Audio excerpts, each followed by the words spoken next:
Monsieur le président, madame la secrétaire d'État, madame la rapporteure, monsieur le président de la commission des lois, mes chers collègues, au sein de cet hémicycle, notre intérêt pour les droits de l'enfant est unanime. Notre volonté d'offrir à tous les enfants les moyens de construire leur avenir demeure inaltérable et notre devoir d'éradiquer le fléau des violences qui leur sont faites, quelles que soient les formes qu'elles peuvent revêtir, est indéfectible.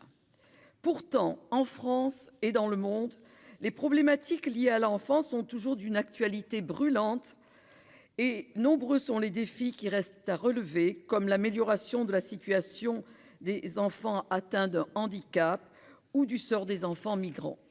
Aussi, parce que la protection de l'enfant et son intérêt supérieur doivent être une préoccupation permanente du législateur, l'initiative de notre collègue Xavier Iacovelli mérite d'être saluée et je félicite le groupe RDPI d'avoir inscrit cette proposition de loi à l'ordre du jour.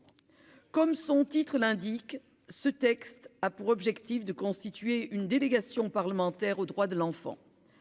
L'article unique institue en premier lieu dans chaque assemblée une délégation parlementaire aux droits de l'enfant de 36 membres choisis à la représentation proportionnelle des groupes.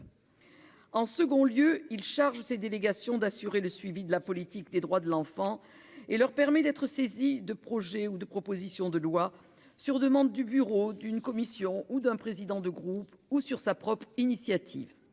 En troisième lieu, il prévoit la remise d'un rapport d'activité annuel comprenant, le cas échéant, des propositions d'amélioration de la législation et de la réglementation. Enfin, il donne la possibilité à la délégation de l'Assemblée nationale et à celle du Sénat de décider de tenir des réunions communes. Une proposition de loi identique avait déjà été examinée au Sénat une première fois en 2019 et avait été repoussée. Or, depuis le 13 septembre dernier, l'Assemblée nationale s'est dotée d'une délégation aux droits des enfants composée de 36 membres. Cet élément nouveau nous incite à revoir notre position de 2019. En effet, la création d'un équivalent au Sénat permettrait, au cours de réunions menées conjointement, de faire bénéficier la question des droits de l'enfant de l'expertise des sénateurs, notamment à la lumière du rôle majeur que les collectivités territoriales jouent en faveur de l'enfance. Je pense notamment aux départements, chefs de file des politiques sociales et de la protection de l'enfance. Par ailleurs, une délégation aux droits de l'enfant pourrait avoir un angle d'approche différent de celui des commissions permanentes qui effectuent un remarquable travail légistique.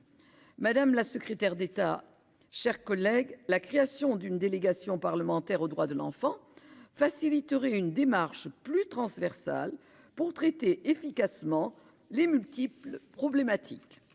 Elle aurait aussi le mérite d'améliorer la connaissance des droits de l'enfant par les pouvoirs publics, tout en donnant davantage de visibilité à ces droits. Pour toutes ces raisons, la majorité du groupe Les Indépendants votera en faveur de ce texte. Je vous remercie. Merci, cher collègue.